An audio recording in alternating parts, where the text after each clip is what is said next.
जय देव गणित गुण स्वामी वीर महावीर स्वामी जय। सुरवर पूजे जेने छता पोते सदा निष्कामी छे।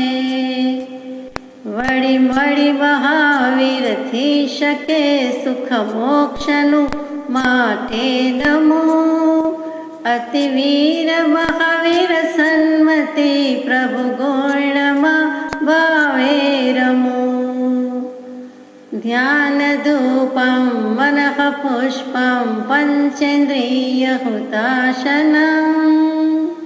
क्षमा जप संतोष पूजा पूज्य देव निरंजनम्। अज्ञानतिमिरान्धनां ज्ञानाञ्जन शलाकया चक्षुरुन्मीलितं येन तस्मै श्रीगुरुवे नमः। सत्श्रुतने नमस्कार, असीम उपकारी आत्माने नमस्कार, तारक त्रिपुटीने नमस्कार, मावित्रोने नमस्कार, माविત્રો સમાન મુરબ્બીઓ મુમુક્ષુને નમસ્કાર। પરમ કૃપાળુ દેવ પ્રણીત વચનામૃતજી પત્રાંક 516 મુંબઈ શ્રાવણ વદ એકમ વિક્રમ સંવત 1950 તારીખ 17/8/1894। આ પત્ર છે જેમાં સંબોધન નથી, પરંતુ લીંબડીવાસી શ્રી કેશવલાલભાઈ નથુભાઈ નામના મુમુક્ષુને લખાયેલો પત્ર છે। તેમની ઉપર 7 પત્રો લખાયા છે, એમાંનું આ પ્રથમ પત્ર જ છે। તે કેશવલાલભાઈ નથુભાઈ કોણ એ પણ આપણે વિચારીએ। પહેલા પત્રની શરૂઆત કરીએ। પાણી સ્વભાવે શીતળ છતાં કોઈ વાસણમાં નીચે નાખી અગ્નિ સળગતો રાખ્યો હોય તો એની નિરીચ્છા હોય છતાં તે પાણી ઉષ્ણપણું ભજે છે, તેવો આ વ્યવસાય સમાધિએ શીતળ એવા પુરુષ પ્રત્યે ઉષ્ણપણાનો હેતુ થાય છે, એ વાત અમને તો સ્પષ્ટ લાગે છે। અહીંયા વ્યવસાયની જે કંઈ જવાબદારી છે અને જે કંઈ કૃપાળુદેવને લાગ્યું છે તે લખ્યું છે। તો આ કેશવલાલભાઈ કોણ? તો કે લીંબડીવાસી જે 4-6 મુમુક્ષુ હતા એમાંના એક છગનભાઈ નાનજીભાઈ છે, એક મનસુખભાઈ દેવશીભાઈ છે, એવી જ રીતે આ કેશવલાલભાઈ નથુભાઈ છે। એક વખતની વાત કે સૌરાષ્ટ્રમાં સુરેન્દ્રનગર અને આજુબાજુ જે મૂળી નામનું સ્ટેશન છે, રેલવે સ્ટેશન છે, એ મૂળી ગામે મૂળી સ્ટેશને સૌભાગભાઈએ કેશવલાલભાઈને કહ્યું કે સૌભાગભાઈ સાયલાવાસી પણ છે અને થોડા વર્ષ તે પહેલાં લીંબડીમાં પણ હતા। તો અત્યારે સૌભાગભાઈ સાયલાવાસીની વાત કરીએ છીએ। તેઓશ્રીએ કેશવલાલભાઈને એમ કહ્યું કે તમે વાતમાં આત્મા કરો છો અને આત્માની જ વાત કર્યા કરો છો અને આત્મા સંબંધી કંઈ બોધ આપતા હોય એવી રીતે વાત કરો છો, પરંતુ તમે વાત કરો છો અને પરમ કૃપાળુ દેવ શ્રીમદ રાજચંદ્રજી જેવા છે, તેમણે તો અરૂપી એવો આત્મા પ્રત્યક્ષ અનુભવ્યો છે। તો આપણે તેમની પાસેથી આત્મ અનુભવની વાત જાણવી જોઈએ। એ વાત લીંબડી જઈને પૂજ્ય છગનભાઈ નાનજીભાઈને આ કેશવલાલભાઈએ કરી। હવે છગનલાલભાઈ એમ કહે છે કે સાહેબજી એટલે કે પરમ કૃપાળુ દેવ સાથે જે કંઈ વાત થાય તે આવીને સર્વે મને કરવી, એ વિશે આપણે કરાર છે, એક જાતનું જાણે કે કોન્ટ્રાક્ટ કે એગ્રીમેન્ટ કર્યું હોય તેમ, પ્રોમિસ આપ્યું હોય તેમ કહે છે। અને તેવામાં કેશવલાલભાઈને કૃપાળુદેવ સાથે અવારનવાર વાતચીત થતી, પ્રસંગ થતા અને એમાં આત્મ અનુભવ વિશે પણ કંઈક વાતચીત થઈ। પછી એ જ વખતની વાત છે, એક વખત મુંબઈથી કેશવલાલભાઈ લીંબડી આવ્યા ત્યારે છગનલાલભાઈએ કહ્યું કે સાહેબજી વિશે જે કંઈ વાત થઈ હોય તે મને કરો। ત્યારે કેશવલાલભાઈએ પછી કરીશું, કાલે કરીશું, હમણાં નહીં, અત્યારે નહીં એમ કહીને એ વાત આત્મા સંબંધી વાત હતી એ દબાવી રાખી કે છુપાવી રાખી। ધર્મ ધ્યાનની વાત કરતાં કરતાં કેશવલાલભાઈએ કંઈક ભાગ લીધો જ્ઞાન ગોષ્ઠીમાં, અને એમના મુખેથી કેટલીક વાત સરી પડી, જે સાંભળીને છગનલાલભાઈએ કહ્યું કે આ તો કૃપાળુ દેવની કહેલી જ હોવી જોઈએ. આ જ્ઞાની પુરુષની શૈલી છે, જ્ઞાની પુરુષના શબ્દ છે. જ્ઞાની પુરુષે આપેલો, શોધેલો, કાઢેલો તમને મર્મ છે અને તેની વાત કરો છો. તમને બોલો આ કૃપાળુ દેવે જ કહ્યું હોવું જોઈએ, બીજા કોઈના ગજા નથી, ભાર નથી કે આવી વાત કરે. એ શી વાત હતી એમાં આપણને જિજ્ઞાસા થાય. તો એ વાત હતી આત્માની, આત્માના ઉપયોગની. ઉપયોગ એ ધર્મ, અને આત્મા અને મન ક્યાં જુદા પડે છે. એટલે કોને મન કહેવાય છે, ક્યારે મન કહેવાય છે, અને ક્યારે કોણ આત્મા કહેવાય છે. આત્મા તો છે જ, તો એ જે ઉપયોગ સંબંધી ખાસ અગત્યની મર્મભરી, રહસ્યભરી, જે અનંતકાળથી આપણે પકડી શક્યા નથી તેવી ઉપયોગે ધર્મ, આત્મ ઉપયોગે ધર્મ, એ સંબંધી વાત થઈ હતી. અને ત્યારે છગનલાલભાઈને કૃપાળુદેવ પ્રત્યે ઓર પ્રતીતિ થઈ. આ છગનલાલભાઈ નાનજીભાઈની વાત છે, અને કેશવલાલભાઈને તો પ્રતીતિ હતી જ.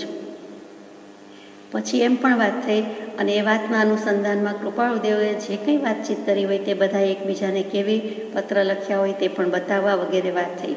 કૃપાળુદેવે કેશવલાલભાઈને કહ્યું હોય, મનસુખભાઈ દેવશીભાઈને કહ્યું હોય કે જે બીજા કોઈને કહ્યું હોય, પણ તે બધા એકબીજાને બતાવતા કે વંચાવતા.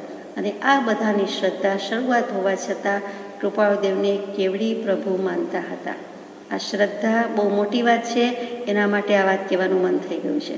આ વિક્રમ સંવત 1950ના અંતમાં લગભગ લખાયેલો પત્ર છે, અને વિક્રમ સંવત 1951માં જ્યારે કૃપાળુદેવના પરિવાર તરફથી આમંત્રણ પત્રિકા હતી, લગ્નનું આમંત્રણ પત્રિકા હતી. એ જીજીબા એટલે કે બેનશ્રી હોવા જોઈએ કૃપાળુદેવના, એ બેન જીજીબાના લગ્ન હતા, અને એ પ્રસંગમાં બધા ભેગા થાય છે. લગ્ન તો એક નિમિત્ત છે, બાકી સત્સંગ સમાગમ થાય એ જ આશા છે.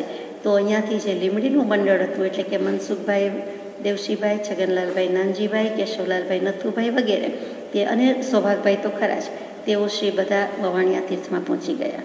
અને ત્યાં અંદરો અંદર પહોંચતા પહેલાં વાત કરે છે કે કેશવલાલભાઈ, તમે ગમે તેવા સૂઝે તેવા પ્રશ્નો પૂછો છો, વાતો કરો છો, એટલે આપણી ભાષામાં ડાઈ મોટી મોટી સરસ સરસ વાત કરો છો, પણ જોજો ને કૃપાળુદેવ પાસે જઈએ પછી તો આપણી બધાની બોલતી જ બંધ થઈ જશે. તમે કાંઈ જ પૂછી શકશો નહીં, તમે કાંઈ જ કહી શકશો નહીં, વગેરે વાત અંદરો અંદર થાય છે. ખરેખર લગ્ન પ્રસંગે ગયા, સમાગમ થયો, અને કૃપાળુદેવ પાસે તેઓ શ્રીને થોડો વખત બેસવાનું નિમિત્ત કે સદભાગ્ય પણ મળ્યું.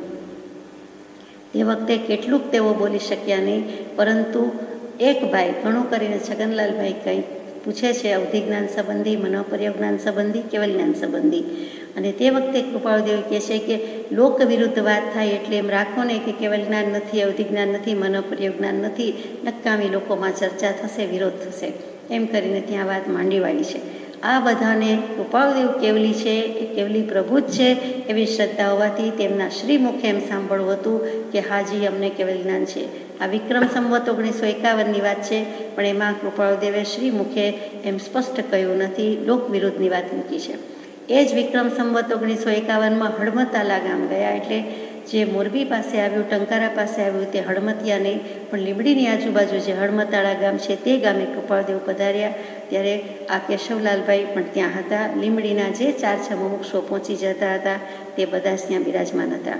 અને એ અરસામાં એક રાત્રે કેશવલાલભાઈ, મનસુખભાઈ અને ત્રીજા વિરમગામના સુખલાલભાઈ, છગનલાલભાઈ સંઘવી, કે જેમની વિનંતીથી આપણને કૃપાળુદેવે આ 2 ચિત્રપટનું દાન આપ્યું, અથવા તો અનંતી મહતી કૃપા કરી છે, તે બેઠી મુદ્રા અને ઊભી મુદ્રા, એટલે કે જીન મુદ્રા અને કાલસર મુદ્રા છે, પદ્માસન મુદ્રા છે તે. તો એ સુખલાલભાઈ, એટલે આ ત્રણેય મુમુક્ષુ કયો, મહાનુભાવો કે જે કયો તે, એમને લગભગ આખી રાત અપૂર્વ જ્ઞાનનો અપૂર્વ બોધ કૃપાળુદેવે આપ્યો હતો, એટલે તેઓ એટલા બળભાગી હતા. પછી તો કેશવલાલભાઈને બીજા 6 પત્રો આવે છે, ત્યારે અનુસંધાનમાં વાત લઈશું. વિક્રમ સંવત 1952ના ચોમાસામાં એમણે ઠાકરશીભાઈ લેરચંદભાઈ શાહ, જે લીમડીના જ છે, એમણે મોક્ષમાળા વગેરે વાંચવાનું કહ્યું. કોણે? કેશવલાલભાઈએ. ત્યાર પછી વિક્રમ સંવત 1956માં વઢવાણ કેમ્પમાં ભાદરવા સુદ એકમના દિવસે કેશવલાલભાઈને પોતાને કૃપાળુદેવ તરફથી યોગબિંદુ અને અનેકાંતવાદ એ પુસ્તકો, ગ્રંથ વાંચવાની પણ ભલામણ થઈ, વગેરે વગેરે. એટલે કે તે કેશવલાલભાઈ ગાંજિયા જાય જેવા મુમુક્ષુ નથી, નોંધ લેવી પડે તેવા મુમુક્ષુ છે, અને તેમની દશાની વાત છે, અને તેમને કૃપાળુદેવે લખ્યું છે. આ પ્રથમ જ પત્ર છે, તેમાં લખ્યું છે કે પાણી સ્વભાવે શીતળ, પાણીનો સ્વભાવ તો ઠંડુ પડવાનો જ છે, ઠંડુ જ છે. ગમે તેટલું ગરમ કરો, ગમે તેટલા સેન્ટીગ્રેડ ફેરનહીટ પર ઉકાળીએ અથવા તો તડકામાં મૂક્યું હોય કે એની મેળે તપી ગયું હોય કે જોરદાર ગ્રીષ્મનો તાપ તપતો હોય તો પણ સ્વભાવે શીતળ થોડી કલાકો પછી એ ઠરી જ જાય છે. તો એવી રીતે પાણી સ્વભાવે શીતળ છતાં વાસણમાં કોઈ નીચે અગ્નિ રાખીને સળગાવ્યું હોય, સળગતો રાખ્યો હોય તો એ પાણીની નિરઈચ્છા, પાણીની કોઈ ઈચ્છા નથી કે મારે ગરમ થવું છે, મારે ઉકળવું છે, તેમ છતાં પણ પાણી ઉષ્ણપણ ઉપજે છે. એનો મૂળ સ્વભાવ ઠરેલપણાનો, ઠંડાનો જ છે, પરંતુ તે ગરમ થઈ જાય છે, આપણો અનુભવ છે. તેવો આ વ્યવસાયિક કૃપાળુ કહે છે કે અમે સમાધિએ શીતળ એવા મહાત્મા આપણે કહીએ છીએ. તો સમાધિએ શીતળ એવા પુરુષ, એના પ્રત્યે ઉષ્ણપણાનો હેતુ થાય છે. આ અમને ઉપાધિ છે, એનો તાપ લાગે છે, એ અમને ગરમ કરી મૂકે એવું છે. અમે ગરમ થતા નથી, અમારો ઠંડા પડવાનો, ઠંડા રહેવાનો સ્થિર સ્વભાવ છે, એમ અમને તો સ્પષ્ટ લાગે છે. એ ગમે તેટલો ઉપાય કરે પણ બાહ્યથી ઉપાધિ છે, કેટલોક સમય લઈ જાય છે, કેટલોક ઉપયોગ અમારે આપવો પડે છે, એ સિવાય અમને કાંઈ ઉપાધિ કરી શકતી નથી એમ કહે છે. અમારી સમાધિ તો જેમ છે તેમ છે. પછી દૃષ્ટાંત મૂક્યું છે કે વર્ધમાન સ્વામીએ ગૃહવાસમાં પણ આ સર્વ વ્યવસાય અસાર છે, કર્તવ્યપૂર્વક નથી એમ જાણ્યું હતું. તેમ છતાં તે ગૃહવાસને ત્યાગી મુનિચર્યા ગ્રહણ કરી હતી. તે મુનિપણામાં પણ આત્મબળે સમર્થ એવા હોવા છતાં તે બળ કરતાં પણ અત્યંત બળ, વધતા બળની જરૂર છે એમ જાણી મૌનપણું અને અનિદ્રાપણું 12.5 વર્ષ લગભગ ભજ્યું છે કે જેથી વ્યવસાય રૂપ અગ્નિ તો પ્રાય થઈ શકે નહીં. ખરું કહી દીધું કૃપાળુદેવે કે વર્ધમાન સ્વામી 24માં મહાવીર સ્વામી કહીએ છીએ ચરમ તીર્થંકર, પરંતુ તેમનું મૂળ નામ, મુખ્ય નામ તો તે વર્ધમાન હતું. પછી આપણે મહાવીર કહીએ છીએ કેમ કે વીરતા, શુરવીરતા પ્રગટાવી, મહાવીરત્વ પ્રગટાવ્યું, તીર્થંકર દેવપણું થયું એટલે આપણે એને મહાવીર કહીએ છીએ. અનેક પ્રકારના ઉપસર્ગો પરિસહો સહી ગયા, સમભાવે સહી ગયા, માટે આપણે મહાવીર કહીએ છીએ. હકીકતમાં તેઓ શ્રીનું નામ વર્ધમાન સ્વામી. તો શ્રી વર્ધમાન સ્વામીએ ગૃહવાસમાં પણ, એટલે કે જન્મથી મતિશ્રુત અવધિ જ્ઞાન હોવાથી એમને જ્ઞાન તો હતું જ, જ્ઞાની જતા છેલ્લો ભવ તે જ ભવે તીર્થંકર દેવ થવાનું, તીર્થંકર નામ કર્મ ગોત્ર ઉપાર્જન તો કરી જ લીધેલું હતું અને કંઈ કેટલાય જીવોને તારી દેવાની, દેશના દેવાની એ વખતે એમનામાં સમર્થતા હતી. તેમ છતાં પણ જ્યાં સુધી ગૃહવાસમાં હતા ત્યાં સુધી આ સર્વ વ્યવસાય અસાર છે. ત્યાં વ્યવસાય એટલે શું? મહાવીર સ્વામી શાનો વ્યવસાય કરતા હતા? રાજપાટ હતા. તો પણ શેનો વ્યવસાય? તો કે વ્યવસાય એટલે માત્ર ધંધો, આજીવિકા, ઉદ્યમ, મહેનત એટલો જ અર્થ થતો નથી, પરંતુ વ્યવહાર અથવા તો એમની ચેષ્ટા, એમનું આચરણ, એમનો સંકલ્પ, એમનું કાર્ય, આ બધું જ વ્યવસાય કહેવાય છે. ફરીથી વ્યવસાય એટલે માત્ર આજીવિકા માટેનો પ્રયત્ન, કોઈ ઉદ્યમ, કોઈ ઉદ્યોગ, કોઈ રોજગાર, કોઈ ધંધો, કોઈ નોકરી, કોઈ આજીવિકા, કોઈ પ્રવૃત્તિ એટલો જ અર્થ થતો નથી, પરંતુ અહીંયા વ્યવસાય એટલે એનો અર્થ કોઈ પણ જાતનો જે બાહ્ય વ્યવહાર છે તે એમની ચેષ્ટા છે, બાહ્ય ચેષ્ટા હોય, અંતરચેષ્ટા હોય, સંકલ્પ હોય કે આટલું કરવું છે, આટલું નથી કરવું, અથવા તો જે કંઈ કાર્ય કરી રહ્યા છે, પ્રવૃત્તિ કરી રહ્યા છે તે બધો જ વ્યવસાય છે. તો મહાવીર સ્વામી ગૃહવાસમાં છે એમાં આ સર્વ વ્યવસાય અસાર છે. આ સંસાર અસાર જ છે, કર્તવ્યરૂપ નથી, મારે ભજવાનો નથી, મને કરવા યોગ્ય નથી. હું આ ભવમાં તરવા અને તારવા જ આવ્યો છું અને મારે બીજું કાંઈ જ કામ નથી, મારે બીજું કોઈ જ કર્તવ્ય નથી, મારી બીજી કોઈ જ ફરજ નથી, એકમાત્ર આત્મા પ્રત્યેની ફરજ છે એમ જાણેલું હતું. તેમ છતાં ભરપૂર વૈરાગ્ય છે અને ઘરમાં અને વનમાં ઘણું કરીને કોઈ ભેદ રહ્યો નથી. એવી જે કૃપાળદેવની દશા, એવી જ મહાવીર સ્વામીની દશા પણ એ વખતે હતી. એ સંસારમાં ઘરમાં રહીને પણ અનાસક્ત દશાથી અપ્રતિબદ્ધપણે શું ન વિચરી શકે? જરૂર વિચરી શક્યા હોત, છતાં પણ તેઓ શ્રી તે ગૃહવાસને ત્યાગી મુનિચર્યા ગ્રહણ કરી છે. તો એમનું દૃષ્ટાંત આપે છે કે જનક વિદેહી જેવા જેમ રાજપાટ ભોગવતા છતાં અલેપ નિર્લેપ રહ્યા, અસંગ રહ્યા, એમ અમે પણ રહી શકીએ. એમ એમનું ઓઠું લેતા નથી, દાખલો લેતા નથી, દૃષ્ટાંત લેતા નથી, પણ કોનું લે છે? તો કે સર્વસંગ પરિત્યાગી છે તેવા મહાવીર પ્રભુનું લે છે. તે તો મુનિચર્યા ગ્રહણ કરી હતી, એટલે કે ગમે તેવું હોય તો પણ સર્વસંગ પરિત્યાગ એ ધોરી માર્ગ છે. મોક્ષ માર્ગનો હાઈવે, ફ્રીવે, મુખ્ય રસ્તો, પ્રધાન રસ્તો તો એ જ છે. એ એમણે ગ્રહણ કર્યો હતો. તે મુનિપણામાં પણ હવે મુનિ થઈ ગયા છે.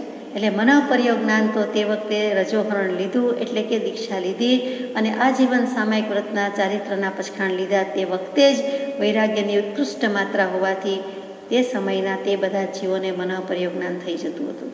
તો મહાવીર પ્રભુને થાય એમાં નવાઈ નથી. એટલે ચાર જ્ઞાનના ધણી છે, સ્વામી છે, એકમાત્ર કેવલ જ્ઞાન બાકી છે.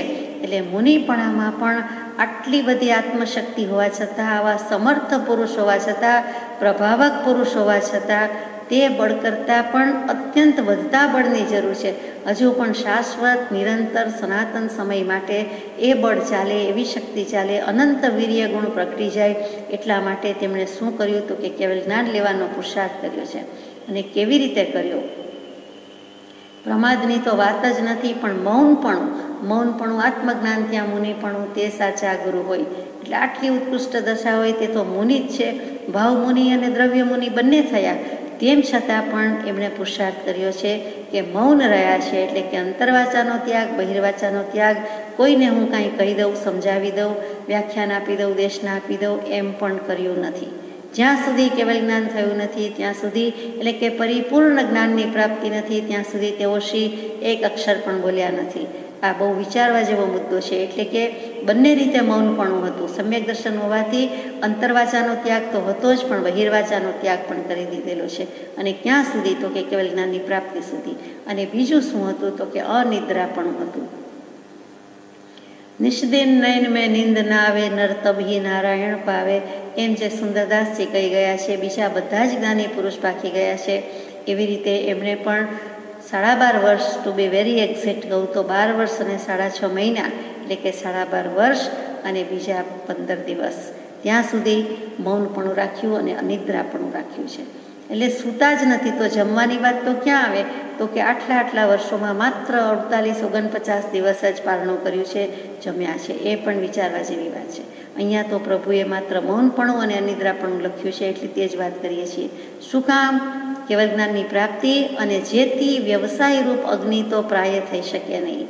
એટલે જરાક જો ચૂકી જાય તો પેલી પ્રવૃત્તિ, ચેષ્ટા, ક્રિયા, સંકલ્પ અથવા તો કંઈ ને કંઈ વ્યાપાર, એટલે કે સળવળાટ થઈ જાય. અહીંયા વ્યાપાર એટલે મન વચન કાયાના યોગના વ્યાપાર વગેરે કહીએ તે, તો કે એ સળવળાટ ન જોઈએ. એ જરાય જેટલું ન જોઈએ, તનિક માત્ર ન જોઈએ, તલવાર ન જોઈએ. એટલે અગ્નિ પ્રગટે એવું રાખ્યું જ નથી. અને કોઈ વ્યવસાય રૂપ અગ્નિ તો થઈ શકે જ નહીં તેવો સમય શું કર્યું તો કે 12.5 વર્ષ. અને એ અનિદ્રાપણું અને મૌનપણું. એટલે કૃપાળુદેવને પણ લાગે છે કે જ્યાં સુધી અમે સર્વસંગ પરિત્યાગ ન લઈએ અથવા આ વ્યવસાય વ્યાપાર પરિવારમાંથી નિવૃત્ત ન થઈ શકે ત્યાં સુધી અમારે પણ કેટલીક દેશના અથવા સત્સંગ અથવા તો કેટલુંક કરવા યોગ્ય નથી. એકલ દોકલ 1-2 જણા આવ્યા હોય અને સત્સંગ કરીએ તો ઠીક છે, પરંતુ જે પરમાર્થ કે સમાજ કે એનું કલ્યાણ કરવાનું હોય તો એ પહેલાં અમારે પણ અમારું કલ્યાણ, એટલે કે સંપૂર્ણપણે સ્વભાવની ધારા, કેવળની સ્વભાવનું અખંડ વર્તે જ્ઞાન કહીએ, કેવળ જ્ઞાન તે દેહ છતાં નિર્વાણ, એવું કરવાની જરૂર છે. એને ટોપ પ્રાયોરિટી આપી છે. પહેલું એ કામ, પહેલું પોતાને તરવાનું કામ, પછી બીજાને તારવાનું કામ. એમ કરીને તેઓ શ્રીએ આ મનોમંથન અહીંયા મૂકી દીધું છે. અને બીજી રીતે પૂછો કહો તો પૂજ્ય સૌભાગભાઈ, પૂજ્ય ડુંગરસિંહભાઈ વારંવાર પત્રમાં ઉલ્લેખ કરતા કે આ પ્રભાવ ના કરો, હવે સર્વસંગ પરિત્યાગ લ્યો, દીક્ષા લ્યો, ચારિત્ર લ્યો અને કંઈક કલ્યાણ થાય, અમારું પણ થાય, બીજાનું પણ થાય. આપનું તો થવાનું જ છે. સાથે સાથે બધાને પણ તારો, તરતા જાઓ અને તારતા જાઓ, એવી જે ભાવના છે એ ભાવનાનો જવાબ પણ અહીંયા આવી જાય છે. આગળ જઈએ કે જે વર્ધમાન સ્વામી ગૃહવાસમાં છતાં અભોગી જેવા હતા. હવે ગૃહવાસમાં હોવા છતાં, એટલે કે સંસારમાં હોવા છતાં જે કેવું છે તે સંસાર તો છે જ નહીં, પણ તેમ છતાં સંસાર કેવો પડે છે તેમાં અભોગી જેવા હતા. એમને કરતાપણું ભોગતાપણું કંઈ હતું જ નહીં. જ્ઞાની પુરુષને કરતાપણું ભોગતાપણું હોતું જ નથી. જ્ઞાન દશામાં કરતાપણું ભોગતાપણું સંભવી શકે નહીં. અજ્ઞાન દશામાં કરતાપણું ભોગતાપણું હોય. જીવને એમ થાય કે મેં કર્યું, મેં બનાવ્યું, મેં કરાવ્યું, હું નિમિત્ત થયો વગેરે વગેરે. જ્ઞાની પુરુષને એવું કંઈ નથી. વિચરે ઉદય પ્રયોગ, જે ઉદય હોય છે તે પ્રમાણે વિચરતા હોય છે. અને જ્ઞાની આ બધા જ કર્મોને, આ બધા જ સંસારને, વ્યવહારને, પ્રવૃત્તિને જે કહો તે જાણે છે, વેદતા નથી. એટલે કે માત્ર જ્ઞાતા ભાવ છે, જ્ઞાતા દ્રષ્ટા ભાવ છે. As a knower, as a seer રહી જાય છે. સર્વભાવ જ્ઞાતા દ્રષ્ટા સહ શુદ્ધતા કૃતકૃત્ય પ્રભુ વીર્ય અનંત પ્રકાશ જો અપૂર્વ અવસર એવો ક્યારે આવશે.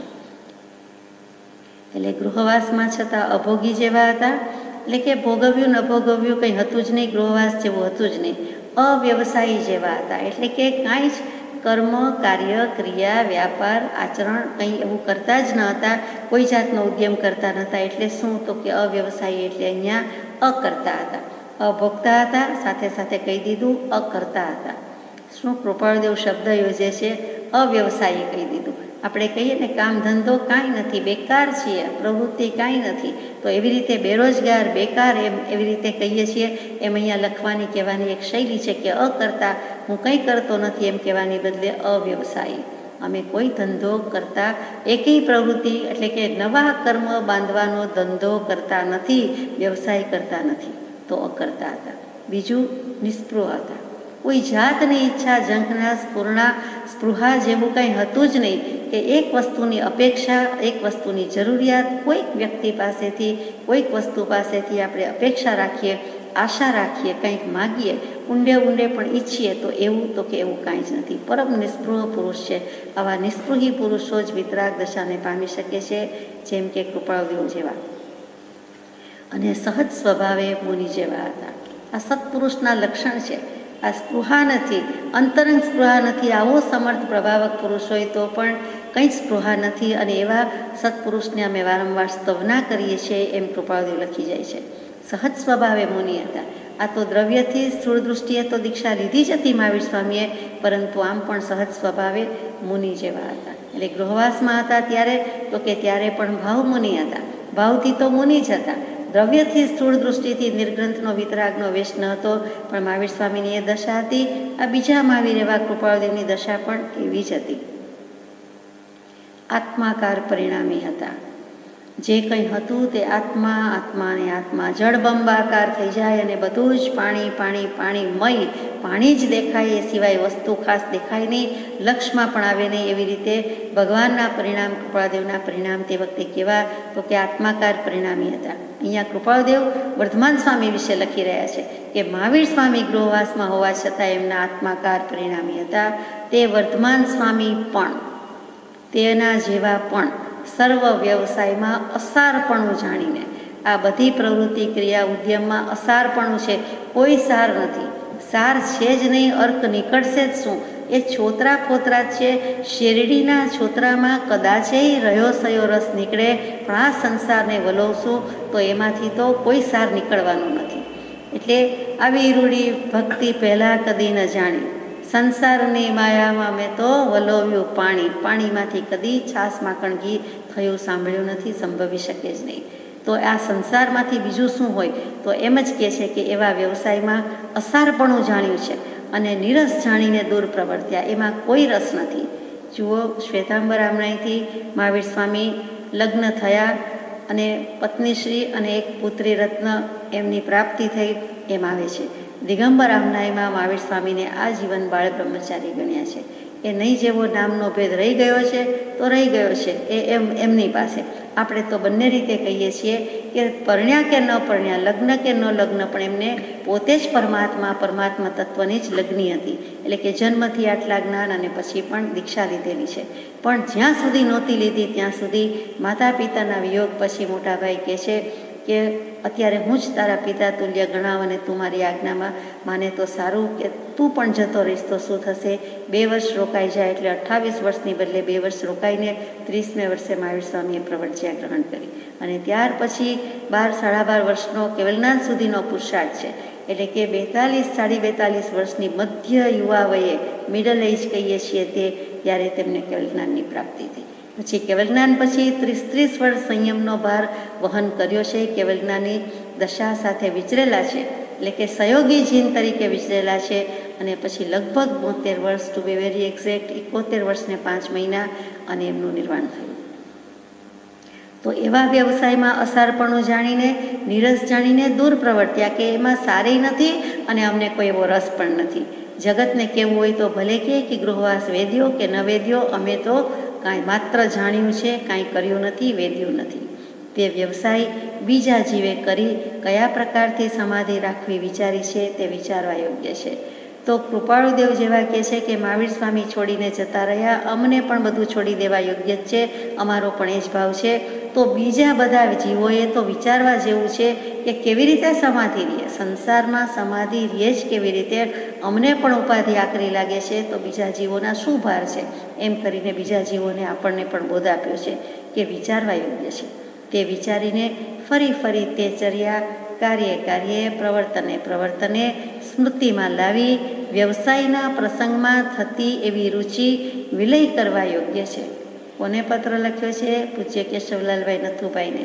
વ્યવસાયમાં છે હજુ, અને જેમ ત્રિભુવનભાઈ માણેકચંદભાઈ હતા તો એમને પણ એવું લખ્યું, એવા જ આશયનું અહીંયા કંઈક કેશવલાલભાઈને પણ લખ્યું કે તમે ફરી ફરી વિચારો દરેક કાર્યમાં, પ્રસંગમાં, અને ક્ષણે ક્ષણે પણ બને તો આ સ્મૃતિમાં રાખો, યાદ રાખો કે વ્યવસાય કરવા યોગ્ય છે કે કેમ, જરૂરી છે કે કેમ, મારા માન્યા છે એ બધા માટે મૂકીને જવાનું છે, અથવા તો એક પેઢી બે પેઢી ક્યાં સુધી ભેગું કરવું છે, કોના માટે ભેગું કરવું છે, વગેરે વગેરે, અથવા કેટલા પથારા રાખવા છે, કેટલો લોભ રાખવો છે, જરૂરત ન હોય તો હવે છોડી દેવા જેવું છે, એવા આશયનું છે કે ફરી ફરી દરેક કાર્યમાં, દરેક પ્રવર્તનમાં આ યાદ રાખી વ્યવસાયના પ્રસંગમાં જે તમને રુચિ વર્તે છે કે આ ધંધો કરી લઉં, તે ધંધો કરી લઉં, એક છે તો બીજો કરી લઉં, સાઈડમાં બીજી ઇન્કમ કરું, પાર્ટ ટાઈમ ત્રીજું કરું, એવું કાંઈ પણ થતું હોય તો તે રુચિ વિલય કરવા યોગ્ય છે. એટલે કે અદૃશ્ય કરી દેવા જેવી છે, હવામાં મૂકી દેવી છે, નાશ કરી દેવા જેવી છે. તમારે તે રુચિ રાખવા યોગ્ય નથી.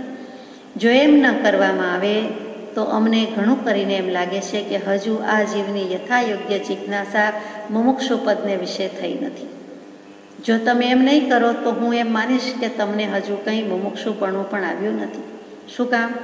તો કે યથાયોગ્ય મુમુક્ષુ. શું કામ મુમુક્ષુ નથી થયા? તો કે મુમુક્ષુની વ્યાખ્યા કૃપાળુદેવે 254માં મૂકી છે કે મુમુક્ષુ તો એ છે કે સર્વ પ્રકારની મોહાશક્તિથી મૂંઝાઈને એક મોક્ષને વિશે યત્ન કરે તે. તો તમે સર્વ પ્રકારની મહાશક્તિથી તો મૂંઝાયા નથી, તો મોક્ષનો પ્રયત્ન કરો છો પણ આસક્તિમાં મૂંઝવણ જેવું લાગે છે, તો એ તો લાગતી નથી. તો પછી તમે મુમુક્ષુ છે ના? તો આ જિજ્ઞાસા મુમુક્ષુ પદને વિશે પણ થઈ નથી કે હું માનવી માનવ થવું તો ઘણો, એમ હું માનવી હું મુમુક્ષુ થવું તોય ઘણો, હું આ ભવે આત્માર્થી થવું તોય બસ છે, આત્માર્થી ઈચ્છું, અથવા તો મુમુક્ષુની ભાવના ભાવું છું, એમ પણ થયું? તો કે એમ થયું કહેવાય નહીં. એટલે મીઠી ભાષામાં, સારી ભાષામાં ઠપકો આપી દીધો. અથવા તો આ જીવ લોકસંજ્ઞાએ માત્ર કલ્યાણ થાય એવી ભાવના કરવા ઈચ્છે છે, જગતને રૂડું દેખાડવા, કુટુંબને સારું કહેવા, અથવા પોતે પોતાની આત્મવંચના કરતા હોય કે હું તો ધાર્મિક, હું તો મુમુક્ષુ, હું તો આટલો વખત ધર્મ ખાતે ગાળું છું, સ્વાધ્યાય ભક્તિ કરું છું, વગેરે વગેરે. તો એમ લોકસંજ્ઞાથી કરો છો કે લોકમાં સારું થાય એટલે કરો છો, એમ અર્થ થાય છે. પણ કલ્યાણ કરવાની તેને જિજ્ઞાસા ઘટતી નથી. એટલે કે કલ્યાણ કરવાની ખરેખર જિજ્ઞાસા એટલે તત્વ જાણવાની ઈચ્છા અને કલ્યાણ કરવાની ભાવના. કલ્યાણ ક્યારે થાય? તો કે આત્માને ઓળખે, તત્વને જાણે, ભાવે અને એના વિચાર કરે તો કે એ તમને હોય તેવું લાગતું નથી. કારણ કે બેય જીવના સરખા પરિણામ હોય અને એક બંધાય અને એકને અબંધતા હોય એમ ત્રિકાળ બનવા યોગ્ય નથી. તમે આ રીતે રહ્યો અને કર્મ ન બાંધો, અને હું આ રીતે રહીને કર્મ ન બાંધું, અને મહાવીર સ્વામી પણ એવી અનાસક્તતાપૂર્વક રહ્યા અને કર્મ ન બાંધ્યા, એ તો બને જ કેમ? તમે ને અમે બંને સરખા કેવી રીતે? કેટલાક જીવો કર્મ બાંધે છે, બાંધે જ છે. જ્ઞાની સિવાયના જીવો સમય સમયે કર્મ બાંધે જ છે. માટે તમને એમ થાય કે અમે તો ઉપાધિમાં સમાધિ, અથવા તો અમે પણ અનાસક્ત ભાવે વ્યવસાય કરીએ છીએ, તો એ વાતમાં માલ નથી.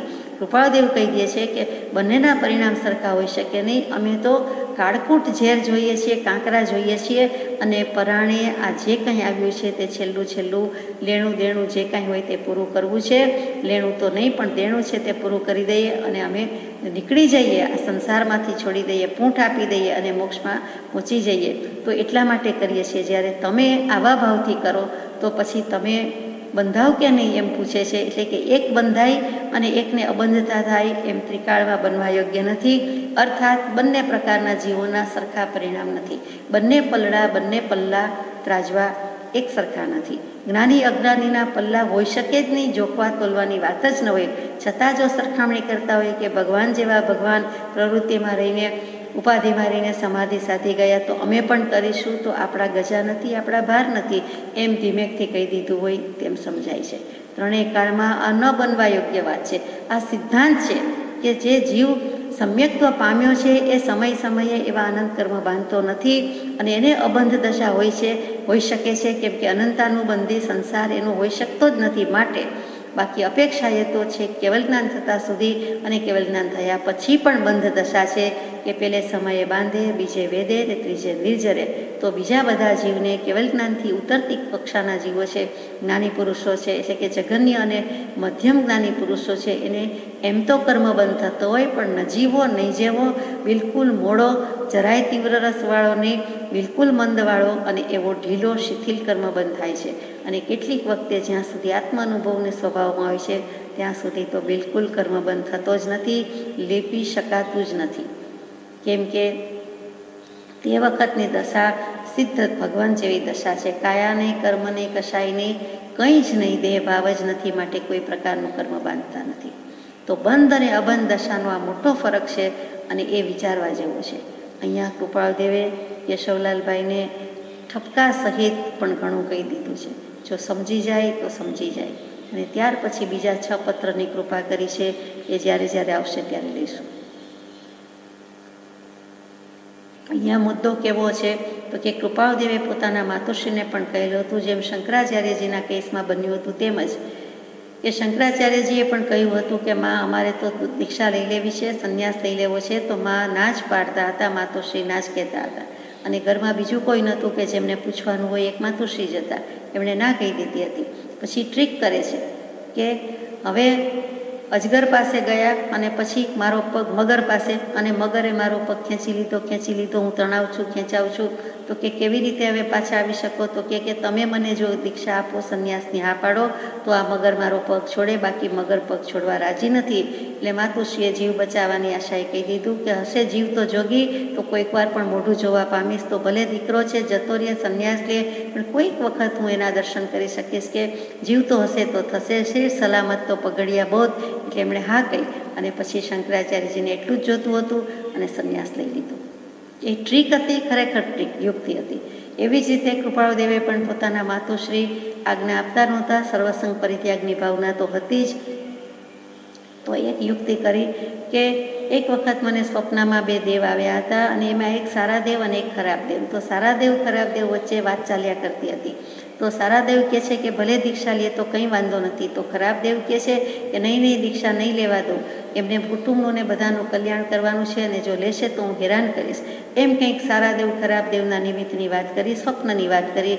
અને માતુશ્રી સાંભળીને ચોંકી ગયા, ચિંતામાં પડી ગયા અને કહ્યું કે ભલે તમને દીક્ષાની હું આજ્ઞા આપું છું, પરંતુ એક શરત છે કે તમારી તબિયત થોડીક સારી થઈ જાય પછી તમને દેહ એ પણ દેહ દેવળમાં રહેલા આત્માનું એક મંદિર જ છે, એટલે કે એ દેહ દેવળ કહી દીધું છે અને આત્મા દેવ કહી દીધો છે, એની સાધના કરવી છે, એની સિદ્ધિ કરવી છે. એના માટે આ સાધન છે અને સાધન ખોખલું ન ચાલે, સાધન ઠીક હોય તો બરાબર, તો તમારી તબિયત સારી થઈ જાય, સ્વાસ્થ્ય અનુકૂળ થાય, ત્યારે હું જરૂર આપને દીક્ષાની આજ્ઞા આપું છું. એ રીતે એમણે આજ્ઞા લઈ લીધેલી, પરંતુ કાળને પોષાયું નહીં અને આયુષ્ય કર્મ એ પ્રમાણે હતું અને એમને વહેલો દેહ ત્યાગ થયો અને એ રીતે એમને સમાધિ ભાવપૂર્વક દેહ છોડ્યો, નિર્વાણને પામ્યા. પરંતુ ભાવના તો સર્વસંગ પરિત્યાગની જ હતી. મહાવીર સ્વામીની વાત, કૃપાળદેવની વાત અને શંકરાચાર્યજીની વાત. તો અહીંયા બંને મહાવીર સ્વામીની વાત જુઓ તો લગભગ સરખી છે. એકનું આ રીતે છે, એકનું આ રીતે છે. બંનેને સર્વસંગ પરિત્યાગની ભાવના તો છે જ, પરંતુ પહેલાં મહાવીર સ્વામી એટલે કે મહાવીર તીર્થંકર દેવ હતા, એમણે જે થોડોક સમય કાળક્ષેપ હતો એ 2 વર્ષ સુધી સંસાર કે ગૃહવાસમાં રહેવાનું થયું. અને જ્યારે આ કૃપાળુદેવને 2 વર્ષ જાણે કે વહેલો દેહ ત્યાગ થઈ ગયો અને એ રીતે એમને સર્વસંગ પરિત્યાગ બાકી રહ્યો. પરંતુ અમુક રીતે જુઓ તો તાત્વિક રીતે બંને ઘણી વાત સરખી છે. અહીંયા મુખ્ય વાત એક જે રહી જાય છે વચ્ચે છે કે કઈ સમજવાની હતી કે ગૃહવાસ અને સર્વસંગ પરિત્યાગ. તો બંને વચ્ચેનો ભેદ દશા એટલી ને એટલી હોવા છતાં પણ કેટલુંક સાધી શકાતું નથી. જે એકાગ્રતા હોવી જોઈએ, જે સ્થિરતા હોવી જોઈએ, કે લપન છપ્પન લફરા નહીં હોવા જોઈએ અને કોઈ જાતની ઉપાધિ ન હોવી જોઈએ, એવું તો સર્વસંગ પરિત્યાગમાં જ થઈ શકે છે. એટલા માટે પરમ પૂજ્ય બ્રહ્મચારીજીએ સુંદર વાત પ્રજ્ઞાબોધમાં મૂકી છે, મહાવીર દેવના પુષ્પમાં જ મૂકી છે. સદબોધના વધતા બળે એકાગ્રતા યાદ રે, મૂળ ભૂલ ભગવાને દીઠી જે ટાળવી અત્યા કરી. વૈરાગ્ય વૃદ્ધિ ત્યાં થઈ પુરુષાર્થ બળ જાગ્યું અતિ, નિશ્ચય કર્યો કે અલ્પ વયમાં ટાળવી ચારે ગતિ. ચાર ગતિના પરિભ્રમણનો અંત છેડો ફાડી નાખ્યો એ મહાવીર સ્વામીએ કૃપાદેવ પણ તેમજ અને આત્મસિદ્ધિજીની ગાથામાં જે મૂક્યું છે તે કે જિજ્ઞાસા કોને કહીએ, જે કેશવલાલભાઈને મૂકી દીધું છે તે જ આ પત્રમાં કે લોક સંજ્ઞાએ માત્ર કલ્યાણ થાય એવી ભાવના કરવા ઈચ્છો છો તો એમ નથી, કલ્યાણ કરવાની જિજ્ઞાસા ઘટતી નથી. તો ત્યાં જિજ્ઞાસા એટલે જે તત્વ જાણવાની ઈચ્છા કહીએ, કલ્યાણની ભાવના કહીએ, એથી પણ વધારે જિજ્ઞાસુના લક્ષણ કૃપાદેવે જિજ્ઞાસાના લક્ષણ મૂકી દીધા આત્મસિદ્ધિજીની ગાથા નંબર 108. નંબર પણ મજાનો, શાશ્વત સનાતન હોય તેવો. જેમ તીર્થંકર દેવ માટે 24 જ થાય, ભરત ક્ષેત્ર ઐરાવત ક્ષેત્રમાં 20 હોય તો મહાવિદ્ય ક્ષેત્રમાં થાય. અને એવી જ રીતે 108 એટલે માળા, જે તસબી ફેરવીએ છીએ તે એ માળાના 108 મણકા અને 108મા નંબરનું જ આ ગાથા મૂકી. કઈ મૂકી? કષાયની ઉપશાંતતા માત્ર મોક્ષય અભિલાષ, ભવે ખેદ અંતર દયા તે કહીએ જિજ્ઞાસ.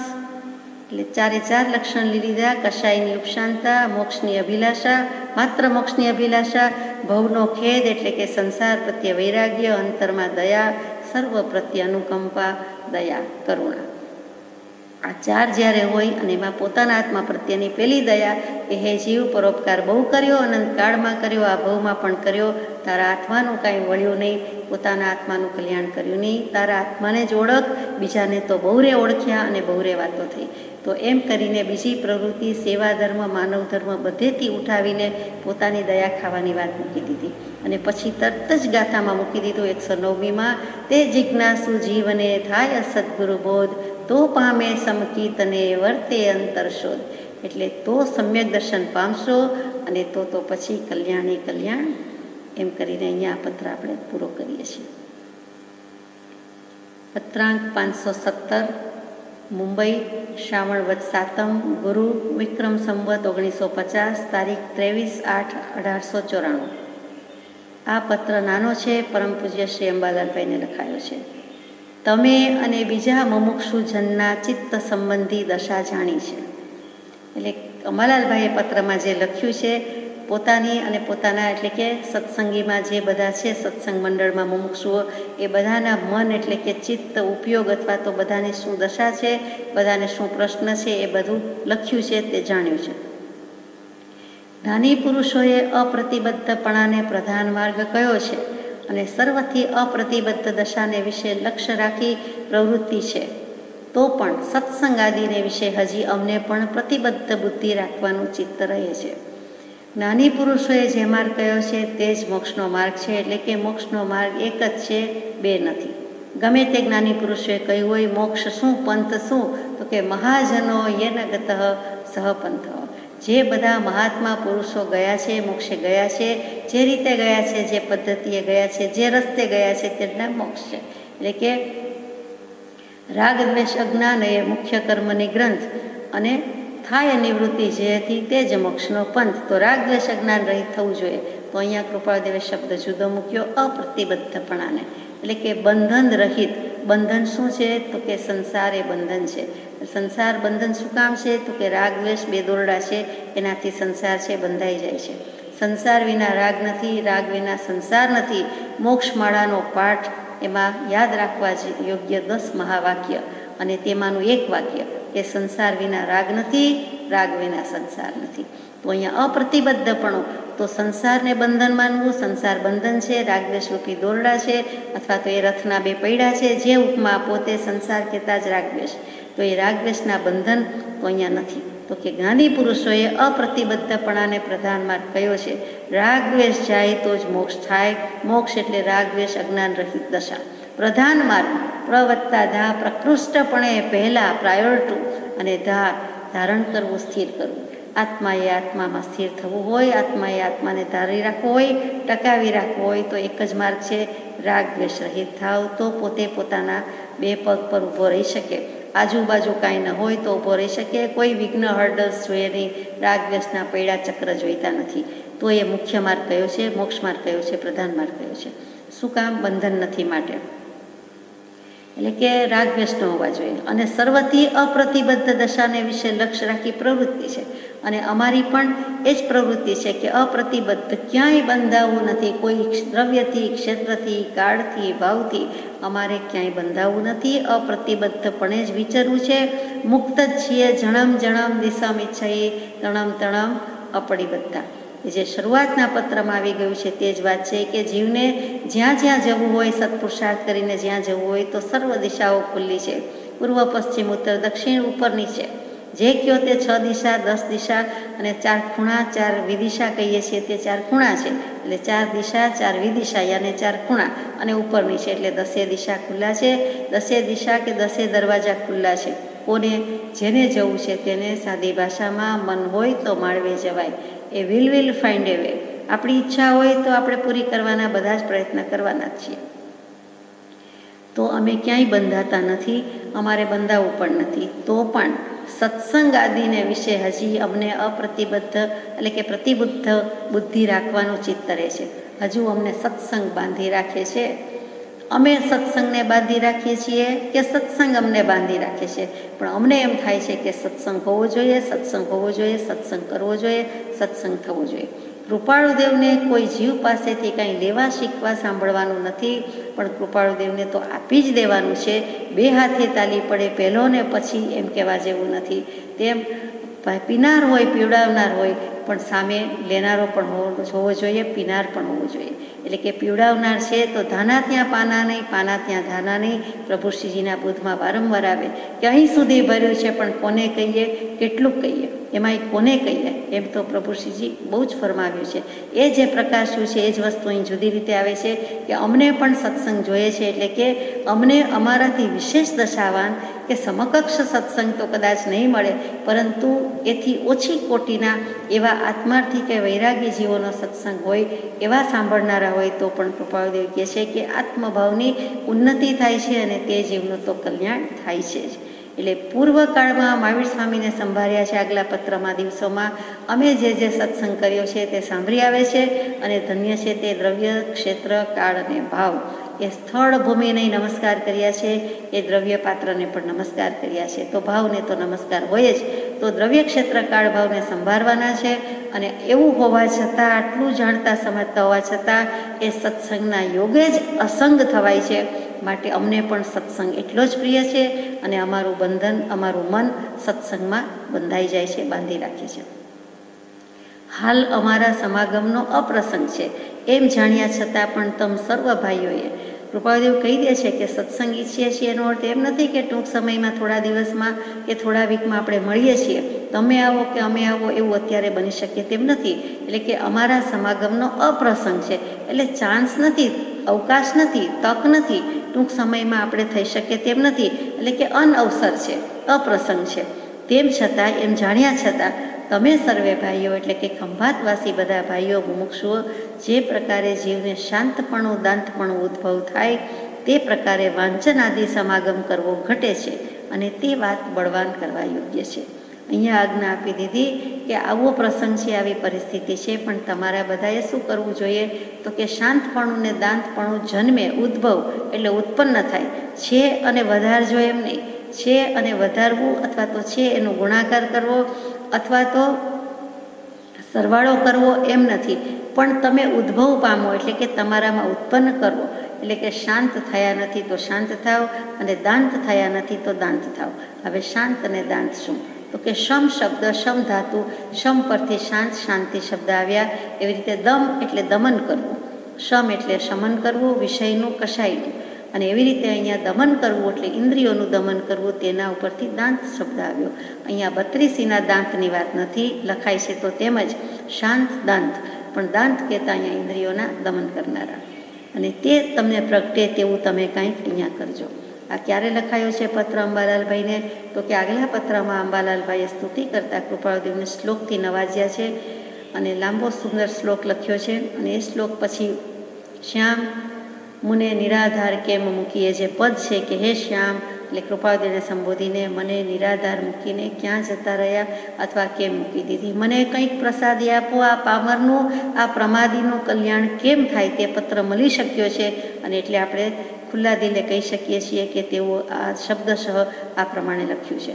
ત્યાર પછી ભોહો ભગવંત, એટલે કે સંસ્કૃતમાં ભોહો એટલે હે ભગવાન, અરે હે અથવા તો અરે અથવા ઓ, આપણે જે સંબોધન કરીએ કે હે ભગવાન તે, એટલે ભોહો એટલે હે ભોહો ભગવંત, આ પામરનું શું થશે? એમ કરીને એમણે વિનંતી કરી છે. તે પત્રના જવાબમાં કૃપાળુદેવે મૂકેલું છે. 515મો પત્ર પણ તેનો જવાબ છે. અત્રે છે તે 517મો છે, એ પણ જવાબ છે. કે તમારે આજ્ઞામાં શું કરવા યોગ્ય છે? તો કે શાંત થાવો, એટલે વિષય કશાયને ઉપશમાવી દો. અને દાંત એટલે અહીંયા આપણે ઇન્દ્રિયોનું દમન અર્થ કર્યો, સાથે સાથે દાંત શબ્દ આવ્યો છે, એટલે સાથે કહી દઈએ કે ઉદાર થાવો, કોમળ થાવો અને આજ્ઞાના પાલક થાવો. આત્મસંયમ કરો, આત્મસંયમ કેળવો. એટલે અહીંયા ઇન્દ્રિયોનું દમન, આત્મસંયમ તો લગભગ એકાર્થક છે, પરંતુ બીજા પણ જુદા અર્થ થાય છે કે તમે ઉદાર થાવો અને તમે કોમળ થાવો. એટલે એમ કરીને બધાને કહી દીધું છે.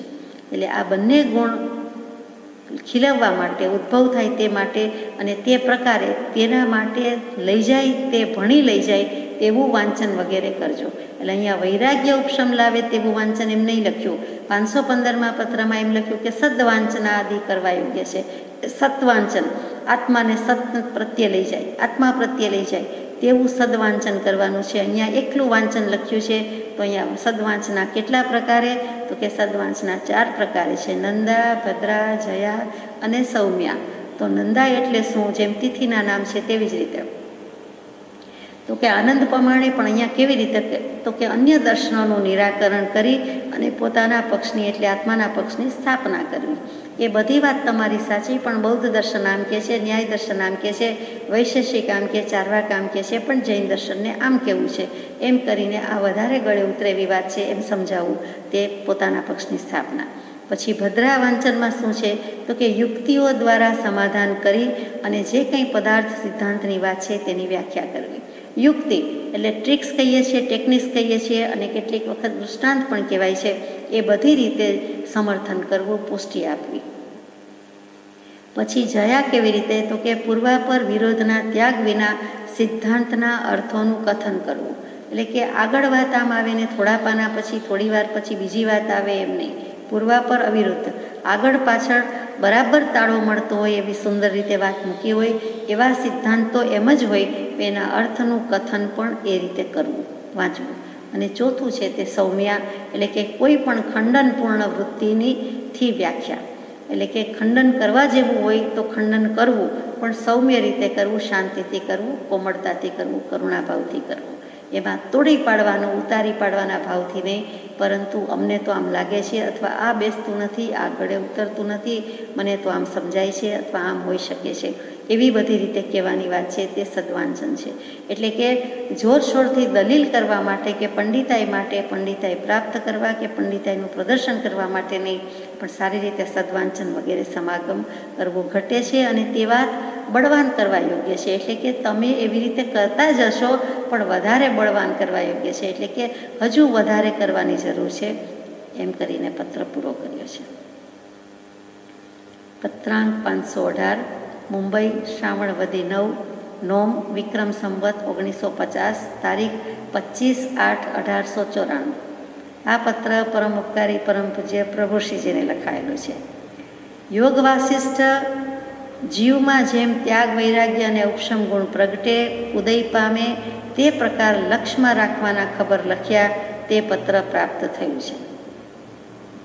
કૃપાળુદેવે આજ્ઞા કરી છે, પ્રભુશ્રીજી આજ્ઞા ઉઠાવી છે અને જવાબ પાઠવ્યો છે કે યોગ વાસિષ્ઠ વાંચું છું, એમાં આનંદ આવે છે, એમાંથી ત્યાગ, વૈરાગ્ય, ઉપશમ ગુણ પ્રગટે તેવું છે, અને તે હું લક્ષ્યમાં રાખું છું, ધ્યાનમાં રાખું છું. એટલે કે હું કન્સિડર કરું છું અને મને એના પ્રત્યેનો લક્ષ્ય છે, એમ કરીને પત્રની પહોંચ અને આજ્ઞાના પાલનની વાત લખી દીધી છે. કૃપાળુદેવે તે પત્રની પહોંચની પહોંચ પાછી અહીંયા લખી છે. કે એ ગુણો જ્યાં સુધી જીવને વિશે સ્થિરતા પામશે નહીં ત્યાં સુધી આત્મ સ્વરૂપનો વિશેષ વિચાર જીવથી યથાર્થપણે થવો કઠણ છે. પ્રભુશ્રીજીએ એમ લખ્યું કે મને લક્ષ્ય રાખું છું ને લક્ષ્ય થયો છે એમ તો નહીં કહેવાય, પણ લક્ષ્ય રાખું છું એમ લખ્યું. તો કૃપાળદેવ કહે છે કે લક્ષ્ય થયો કે રાખ્યો એમ કરવા કરતાં જીવને વિશે સ્થિરતા પામશે નહીં ત્યાં સુધી હજુ જારી રાખો. હજી તો પાશેરામાં પહેલી પૂણી છે, શરૂઆત થઈ છે. આત્મ સ્વરૂપનો વિશેષ વિચાર જીવથી યથાર્થપણે થાય, બિલકુલ યથાર્થપણે થાય, જેમ છે તેમ આત્મ સ્વરૂપ સમજાય ત્યાં સુધી થવું જોઈએ, અને તે થવો કઠણ છે. એટલે કે જ્યાં સુધી સ્થિર નહીં થાવ, એટલે કે વૈરાગ્ય ઉપશમના ગુણ પ્રગટે એટલે સેજ પ્રગટે ન ચાલે. એ બીજમાંથી સેજ અંકુર પ્રગટે એને તો આપણે અંકુર જ કહીએ છીએ, એને કંઈ આખું ફળ કે ફૂલ કહેતા નથી. એવી રીતે ત્યાગ વૈરાગ્ય ઉપશમ પ્રગટ્યા, સેજ પ્રગટ્યા, લક્ષ્ય થયો તો સારી વાત છે, પરંતુ હજુ વધારે પ્રગટવા જોઈએ, બિલકુલ પ્રગટી જવા જોઈએ, અને આત્મ સ્વરૂપનો તો વિશેષ વિચાર થઈ શકશે. આત્મા રૂપી છે, આત્મા અરૂપી છે, એ આદિ વિકલ્પ તે પ્રથમમાં જે વિચારાય છે તે કલ્પના જેવા છે. તમે હજુ શરૂઆત થઈ છે ત્યાં અત્યારથી વિકલ્પ કરો, વિચાર કરો કે આત્મા રૂપી કે આત્મા અરૂપી અથવા આત્મા બેય, તો એ તમારે અત્યારથી વિચારવા જેવું નથી, એના વિકલ્પ કરવા જેવા નથી. જો કરો છો તો એ જિજ્ઞાસા રૂપે છે, પણ અત્યારે તો કલ્પના જેવા છે. આ જ્ઞાનપૂર્વક ખબર પડતી નથી કે આત્મા રૂપી જ કહેવાય, આત્મા અરૂપી જ કહેવાય. એટલે અત્યારે એ વાત છોડો. જીવ કંઈક પણ ગુણ પામીને જો શીતળ થાય તો પછી તેને વિશેષ વિચાર કર્તવ્ય છે. હવે જીવે પહેલાં તો કંઈક વિચાર ક્યારે થાય તો કે પહેલાં ઠંડો થાય, કંઈક સ્થિર થાય, એટલે કે ઠરીઠામ થાય, તો પછી તમે વિચાર કરો તો વ્યાજબી છે. થોડું ઘણું વાંચ્યું, વિચાર્યું અને તરત એમ થાય કે રૂપે કે અરૂપી, તરત જ જવાબ જોઈ લેવો હોય તો એમ નથી, તરત જ જવાબ જડે નહીં. આપણને પણ કંઈક મનોયત્ન કે એક્સરસાઇઝ કે ક્વિઝ કે એવું આપ્યું હોય અને આપણને તરત એમ થાય છેલ્લા પાને જવાબ છે, નીચે જ જવાબ છે, ઊંધો જવાબ લખ્યો છે, તો મહેનત કર્યા સિવાય, વિચાર કર્યા સિવાય એટલી બધી આતુરતા, જિજ્ઞાસા હોય છે કે કલ્પના હોય છે કે તરત જોઈ લેવાનું મન થાય છે કે અહીંયા સાચો જવાબ છે, એટલે મારો સાચો છે કે કેમ ટેલી કરવાનું મન થાય છે. તો અહીંયા અથવા વિચારવાનું મન જ થતું નથી કે જોઈ લઈએ, આપણને બારોબાર તૈયાર માલ મળી જાય છે તો જોઈ લઈએ. તો અહીંયા પ્રભુશ્રીજીને કહે છે, પ્રભુશ્રીજી જેવા પ્રભુશ્રીજીને લખ્યું કે તમે આ રીતે વિચાર કરો છો પણ હજુ કલ્પના છે, અને તમે નિર્ણય નહીં લઈ લ્યો કે આત્મા રૂપી છે કે આત્મા અરૂપી છે. જુઓ કૃપાળદેવ કેવું કહે છે કે પોતાને અનુભવ ન થાય ત્યાં સુધી કેવું વ્યાજબી નથી. પોતાના પગ નીચે રેલો આવે અને આપણે ઠંડો કે ગરમ કહીએ તે વ્યાજબી છે, આપણને જે લાગે ને કહીએ તો બરોબર છે, પણ આ તો બીજા એમ કહે છે એમ નહીં. જ્ઞાની પુરુષે કીધું છે મને માન્ય છે, શ્રદ્ધાનો વિષય છે, બરોબર છે, પરંતુ કથનચિત રૂપી છે, કથનચિત અરૂપી છે. કેટલેક અંશે રૂપી કહી શકાય, કેટલેક અંશે અરૂપી કહી શકાય. એ કૃપાળુદેવ જવાબ આપી દેતા નથી, એમને વિચારવા માટે તક આપે છે કે તમે વિચારો. ત્યાગ વૈરાગ્ય ઉપશમ ગુણ વધારે પ્રગટશે એમ તમને નિર્ધાર થઈ જશે, નિર્ણય થઈ જશે. કોનો આત્માનો નિર્ધાર થઈ જશે? આત્માનો નિર્ધાર થઈ જશે કે આત્મા હું જ આત્મા. અને હવે તમે કહો કે હું રૂપી કે અરૂપી, કઈ રીતે રૂપી, કઈ રીતે અરૂપી. એટલે કે તમે જ પરીક્ષા આપો, તમે જ પરિણામમાં પાસ થાઓ. આત્માનુભવનો નિર્ધાર કરવા માટે આવું કંઈક કહી દીધું હોય તેમ લાગે છે. આત્મદર્શનાદિ પ્રસંગ તીવ્ર મુમુક્ષુપણું ઉત્પન્ન થયેલા પહેલાં ઘણું કરીને કલ્પિતપણે સમજાય છે, જેથી હાલ તે સંબંધી પ્રશ્ન સમાવવો યોગ્ય છે. એ જ વિનંતી. આત્મદર્શન કેમ થાય, આત્મ સાક્ષાત્કાર કેમ થાય? આત્મા રૂપી હોય તો મને દેખાય છે માટે રૂપી, વગેરે બધા પ્રશ્નો, સવાલો, શંકા થાય તો કે છે તીવ્ર મુમુક્ષુતા થયા પહેલાં એ બધી કલ્પના જ છે. એટલે કે હજુ તમને તીવ્ર મુમુક્ષુતા આવી નથી. તીવ્ર મુમુક્ષુતા આવવી જોઈએ. આ કૃપાળુદેવ પ્રભુશ્રીજી પાસેથી કેવી પૂર્વ શરત મૂકે છે, કેવી અપેક્ષા રાખે છે, કેવી શરત રાખે છે. કેમ કે માર્ગ એમ જ છે, મોક્ષનો માર્ગ સરળ સુગમ એટલો જ છે, સર્વત્ર તેની પ્રાપ્તિ થાય એમ છે, પણ સતને બતાવનાર સત જોઈએ. એ હોય તો થાય, બાકી કેવી રીતે થાય? એટલે સાચી રીત બતાવે છે. તો તીવ્ર મુમુક્ષુની વ્યાખ્યા શું એ પણ 254માં મૂકી દીધી કે મુમુક્ષુ શું? તો કે સર્વ પ્રકારની મહાશક્તિથી મૂંઝાઈને મોક્ષને વિશે યત્ન કરવો. તીવ્ર મુમુક્ષુ શું? તો કે અનન્ય પ્રેમે મોક્ષના માર્ગમાં ક્ષણે ક્ષણે પ્રવર્તવું. અનન્ય પ્રેમે, ઉત્કૃષ્ટ પ્રેમે, એના જેવો બીજો એકેય પ્રેમ નથી. જેમ અનન્ય શરણની વાત હતી તેમ અનન્ય પ્રેમ છે, બે નમૂન બે જોડ છે. એના જેવો એટલે એની સાથે સરખાવાય તેવો છે જ નહીં. આત્માને આત્મા જ વાલો છે, બીજો કોઈ વાલો નથી, અને એ મોક્ષની વાત છે. તો એવી રીતે મોક્ષના માર્ગમાં ક્ષણે ક્ષણે, અહીંયા તો સમય સમયની બદલે ક્ષણ ક્ષણ લખ્યું છે, બાકી તો સમય સમયનું આપણું જ્ઞાન નથી, કેવલ જ્ઞાની પ્રભુને જ છે, માટે ક્ષણ ક્ષણ લખી છે. ખેડૂતને કણની કિંમત, વેપારીને મણની કિંમત, અને સાધકને ક્ષણની કિંમત હોય. એ જ વિનંતી, એટલે કે તીવ્ર મુમુક્ષુ દશા લાવશો તો આત્મા રૂપી કે અરૂપી એ સ્પષ્ટપણે અનુભવ કે નિર્ધાર થઈ જશે. એ જ વિનંતી, છેલ્લે વિનંતી મૂકી છે, પણ ઠપકોય મૂકી દીધેલો છે. ત્યાર પછીનો પત્ર છે પત્રાંક 519, મુંબઈ, શ્રાવણ વદ નોમ, શનિ, વિક્રમ સંવત 1950, તારીખ 25/8/1894. આ પત્ર પૂજ્ય સૌભાગભાઈને છે, 3-4 લીટીનો જ છે. પ્રસંગના ચારે બાજુના પ્રારબ્ધ વશાત દબાણથી કેટલાક વ્યવસાયી કાર્ય થઈ આવે છે, પણ ચિત્ત પરિણામ સાધારણ પ્રસંગમાં પ્રવૃત્તિ કરતાં વિશેષ સંકોચાયેલા રહ્યા કરતા હોવાથી આ પ્રકારના પત્ર આદિ લખવા વગેરેનું બની શકતું નથી. ચારે બાજુના પ્રસંગ છે એમાં અમારે તો ઉપાધિ વ્યવસાયની જ છે, અને પ્રારબ્ધ વશાત દબાણથી કોઈક વખતે કોઈક ઘરમાં જ કુટુંબમાં જ લગ્ન આવે અને જવું પડે, ભાઈના છે, બહેનના છે વગેરે, કે પુત્રીના છે એમ કરીને. તો એ બધા કારણથી અમારે જવું પડે છે, અને અહીંયા ઉપાધિના વ્યવહારના પ્રસંગના આજીવિકાના જે કંઈ છે એ બધા થયા કરે છે, એ ઉદય છે એવો થયા કરે છે. ચિત્ત પરિણામ સાધારણ પ્રસંગમાં તો વિશેષ સંકોચાયેલું રહ્યું છે. એટલે અમારા જે ચિત્તના પરિણામ છે, મનના પરિણામ છે, એ તો અત્યારે સંકોચાયેલા છે. એટલે કે સંકોચ એટલે કે શરમાયેલા, અથવા તો બીડાયેલા, અથવા તો ક્ષોભ પામેલા છે, મર્યાદિત છે, સંક્ષેપ થઈ ગયા છે. એટલે આ પત્ર વગેરે લખવાનું બની શકતું નથી. મન ક્ષુબ્ધ થઈ જાય, પરિણામ ક્ષુબ્ધ થઈ જાય, એટલે કે સંકોચ રહે છે કે ઉદય આવો છે અને હું શું પત્રમાં પરમાર્થની વાત લખું. અને આત્માની દશા એવી થઈ જાય છે કે પત્ર લખવાનું બની શકતું નથી. આત્માની જ્યારે ઉજ્જવળ દશા થતી જાય ત્યારે આ એક સ્ટેજ આવ્યા વિના રહેતું નથી કે પત્ર વગેરે, પૂંછ વગેરે લખવાનું, જે રૂટીન કામ હોય, વ્યવહારના કામ, એ ઉકેલવાનું પણ જીવથી બની શકતું નથી. કેમ કે એની રસ, રુચિ, વૃત્તિ અને ઉપયોગ એકમાત્ર આત્મામાં હોવાથી કાલે કરીશું, પછી કરીશું, જ્યારે થશે ત્યારે કરીશું, ઉદય હશે તો કરીશું, એમાં આળસ નથી, એ પ્રમાદ નથી, એ મોટો ફેર છે. બીજા જીવો બહાના લઈ જાય છે, એના ઓઠા લઈ જાય છે, જ્યારે કૃપાળદેવ તો કે એ બુદ્ધિપૂર્વક અબુદ્ધિપૂર્વક પ્રમત્ત યોગથી કરતા નથી, પણ દશા જેવી છે એ થઈ શકતું નથી. જેથી વધારે નથી લખાયું, તે માટે બંને ક્ષમા આપવા યોગ્ય છે. એટલે કે બંનેની ક્ષમા માગી છે. એટલે એમ સમજાય છે કે આ પત્ર પૂજ્ય સૌભાગભાઈ અને પૂજ્ય ડુંગરસિંહભાઈ બંનેને સંયુક્તપણે લખાયો હોવો જોઈએ.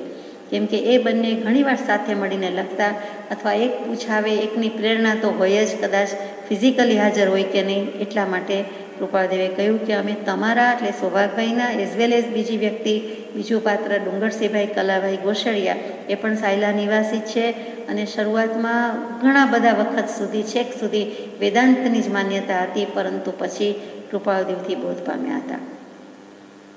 તો એ બંને ક્ષમા આપવા યોગ્ય છો, મને ક્ષમા આપજો. અહીંયા આ પત્ર પણ પૂરો થઈ જાય છે. અંતમાં નમસ્કાર હો હે પ્રભુ રાજચંદ્ર ભગવન, આત્મહિત હું સાધવા કરું યત્ન ધરી ખંત. સજાત્મ સ્વરૂપ પરમ ગુરુ.